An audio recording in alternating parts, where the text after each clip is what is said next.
Before I decided to get the world's fastest EUC, or at least one of them, I watched every single review that I could find. And I'm sure that's probably what you're doing right now. But you know what I noticed as soon as it got here?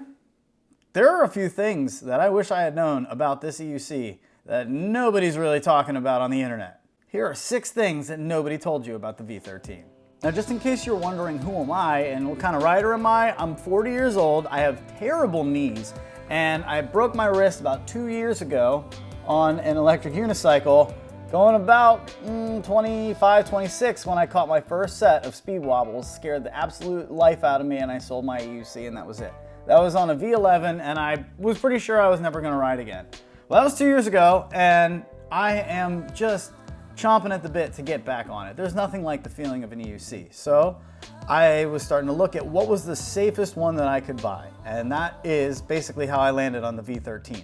I'm not somebody who's looking at going the fastest I can go. I'm not somebody who's looking at riding 70 miles in a day. What I am concerned about is, can I get where I'm going smoothly, safely, and is it practical?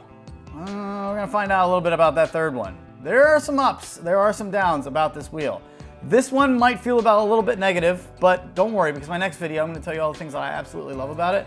These aren't things that I hate, just things that I really found nobody was talking about on the internet. So let's get right to them. Number 1. Well, the trolley handle sucks balls. I'll just tell you that off the bat. And the reason is because it's made to hold in the palm of your hand. It's not a handle. It's like a nub, and it fits in the palm of your hand perfectly. True. But every time you're going to be riding this, you're most likely going to have wrist guards on, and wrist guards have what? Slide plates that are right there in that palm of your hand. You know what they are. They're that bulky, clunky piece of plastic that make it so that you can't really grip anything. I can't even hold the Insta360 selfie handle. Like, that selfie stick is so hard for me to hold. I'm getting used to it. But that's only like 6 pounds. You know? I mean, I don't even know. With this 120-pound wheel, walking it around on, you're trying to hold this knob with wrist guards on, like if you're just going to like get off the wheel and go into the store and then come back, you're not taking your wrist guards off, but you kind of almost have to. You'll get used to it, but you're basically walking it around with the strength of just the tips of your fingers. And I got to tell you, it ain't comfortable. And not to mention, it has a lot of wiggle to it. Like, there's some play to this handle. Most of the handles have that, but it's not that big of a deal because the wheel isn't so heavy. But when it's 120 pounds, like, dude, it doesn't feel at all like it can support the weight of it if I let it go to the side at all, or like let the weight of the wheel fall and then like pull it back up. So I don't know, man. I end up using 2 hands a lot of the time where I'm walking to the side of it. One hand's on the trolley handle and the other hand's on the back with like that orange cage guard. I'm just holding that and walking it 2-handed. That's what I end up doing most of the time. So I gotta tell you, trolley handle, 2 out of 10. Sucks balls. Number 2, if you're going to ride this wheel, you better have strong legs and knees. I mean it. Now, I'm somebody who doesn't have that, so I can tell you firsthand what it's like to ride it without it. And if you don't have strong legs or knees, well, cradling is going to be damn near impossible. Mounting and dismounting is going to take a lot more effort than you were expecting. And corners and wobble reduction are going to take way more effort than you thought. So let me just talk about all 3. Cradling is the one thing that you need to do before you get comfortable on any wheel. That's the first thing you need to get comfortable with. And that's just being able to walk it around on one leg at, a stoplight, anytime you come stopped, that's the stopping position. And then from there, you can launch into a mount. And as you mount the wheel, you then move forward and take off. When you dismount into a cradling position. That cradling position for me at 5'7", 150 pounds, it goes all the way up to the inner part of my knee. And that's fine, but the effort that it takes for me, like I would basically have to hop on one leg, on my off leg, my left leg, as I cradle in the right. It's not like walking around and cradling any other wheel that I've ever experienced. I've had the V11 was an 18-inch wheel. I started on a Gotway Tesla, which is like a 16-inch wheel. It didn't even have power pads on that one. And you don't even really need to think about it. You just need to get used to cradling and then kind of gliding around slowly as you get to your mount. But here, I got to tell you, unless you have really strong legs and knees, cradling becomes just a stopped position. But to sort of move somewhere in that cradle it's really tough. And I end up just kind of like using both hands to grab the orange rails again and then just kind of sitting on it, just hanging out. Because it's so big, it's almost like sitting on your motorcycle. And then when I'm ready to mount, I just get up and go. But when we get to mounting, it is a lot of weight to control while you're also having to balance. So usually you're just having to think about balancing, but now you've got so much weight that is on you. I mean, it's over half my body weight by far. It's a third, it's 2/3 of my body weight. So when I need to mount and when I need to dismount, more effort needs to go into the foot that's on the pedal. It's not bad on the leg that's jumping up, but on the leg that's on the pedal, it's a lot of force that goes into your knee. And for me, that's not great. I've already had one ACL surgery in my right leg, and that's the leg that I use to cradle. So what I'm having to do is get used to cradling on my left leg as well, which is something I really should do. You should be able to cradle on both feet. So that's just something that I'm going to have to work on. It's something that's going to have to come along with my riding. I'm cool with that because it means more progression, but nobody really talked about how much effort it takes to cradle and walk this thing around in a cradling position at a low height, if you're like 6 feet or below, or if you just don't have the strength in your legs or knees like I do. So time to hit the gym. Let's go. And then when it comes to corners and wobble reduction, you don't get to just like lean and you just kind of go where you want to go. Like you have to actually put some effort into the lean when you're cornering at, anything more than 15 miles an hour with a 120-pound wheel. That's the thing now, because like me at 150 pounds plus another 120 pounds, that's now 270 pounds that I'm responsible for shifting the weight of. So you have to actually get your legs outside of the power pads. Your knees need to be outside of them so that you can really get about a foot inside of the wheel to pull it on the corner. Now, once you get used to it, it's a lot of fun, but it takes effort. And by the time you get done riding for the day, you don't really realize it while you're riding, but at the end of the day, and then the next day, I mean, you're really sore. Your legs are going to be really sore. Like prepare for that, especially if you're someone like me who hasn't put a lot of work into your leg muscles lately.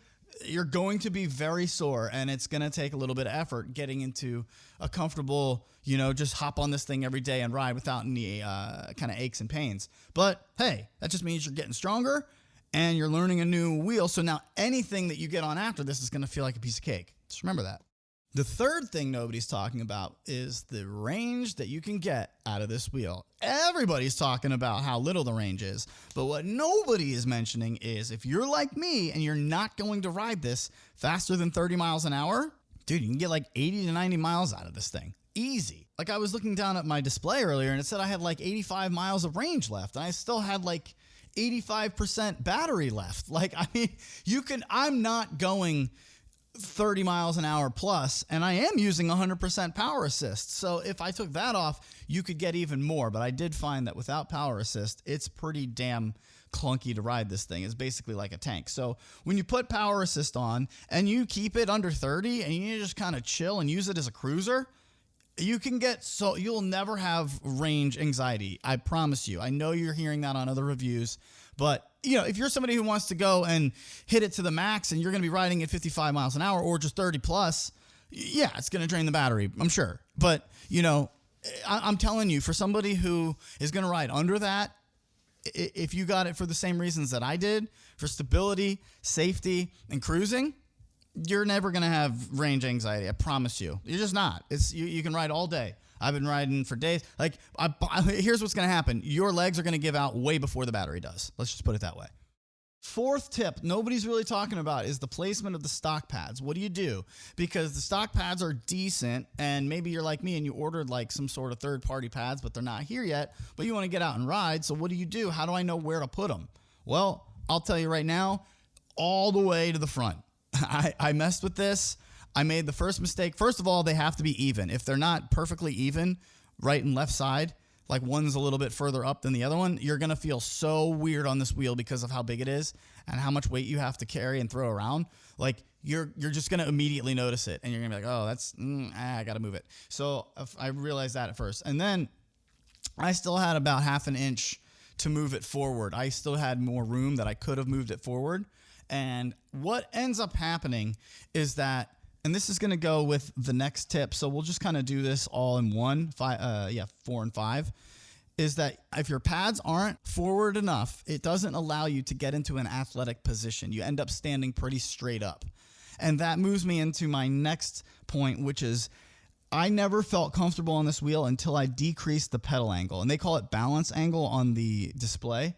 But you go into your settings and then you look for balance angle and you decrease it so that your feet are now forward. Your toes are, they're leaning forward a little bit. And I actually decreased that angle so it's -4 now. And what that ends up doing is it allows me to get into an athletic position. As soon as I did it, I was like, oh my God, okay, I understand now. Because here's what happens. If your power pads aren't all the way to the front, you can't bend your knees really. So you end up standing pretty straight up. So move them all the way to the front, giving you more room to lean forward and bend your knees. And you have the brakes right there when you need them. Okay. That's the number one tip. But then when you decrease that pedal angle, it allows you to get into an athletic position. So think about this right here, right now, when you're watching this video, I want you to just stand up and just get into an athletic position. Like imagine you had to guard me in basketball and I'm coming down the court. You're picking me up at half court. What do you do with your feet?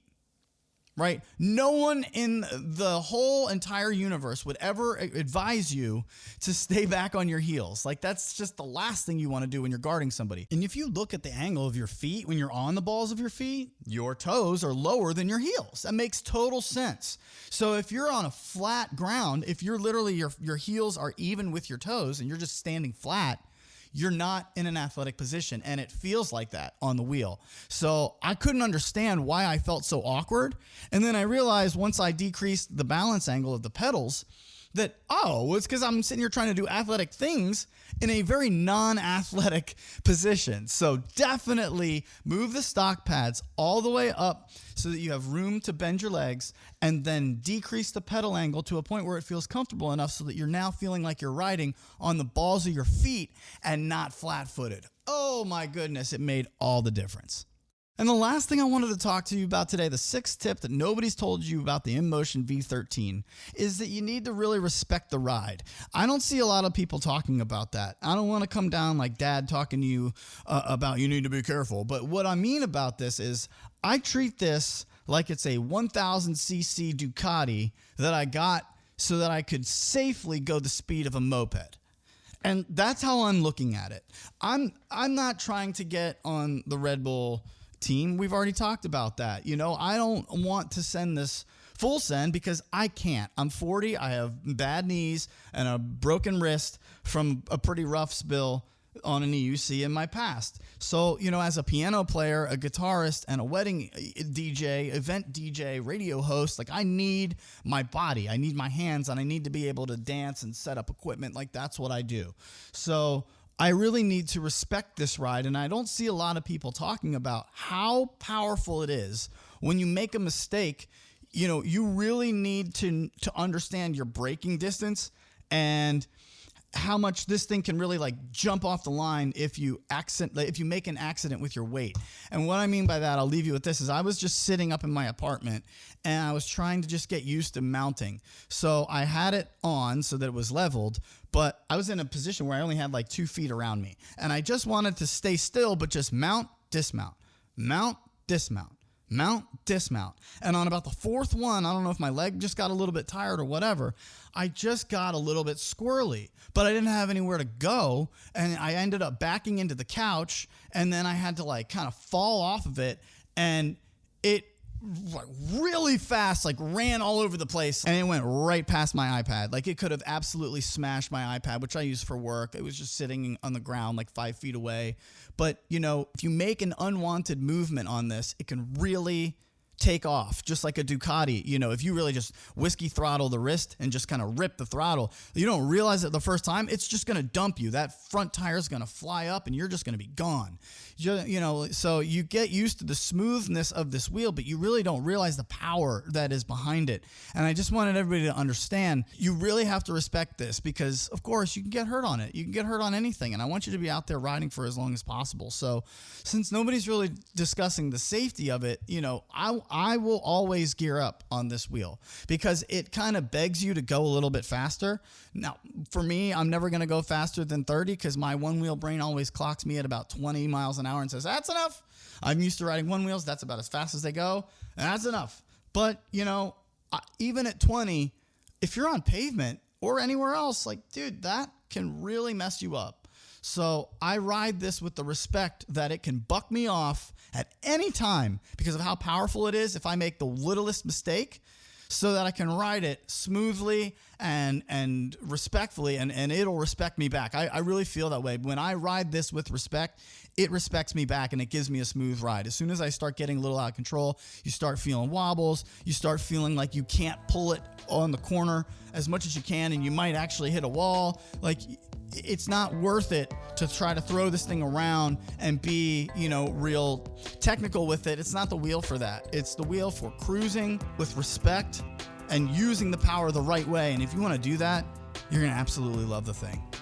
I hope you got so much out of this. And if you did, join me on this journey. I'm going to be showing you all the good things about this wheel coming up here in the next couple months. And I hope you didn't take this negatively because I am so excited about it. And I'm going to tell you in the next video a couple of the things that I noticed that really have me stoked about being an owner of one of the world's fastest EUCs ever made.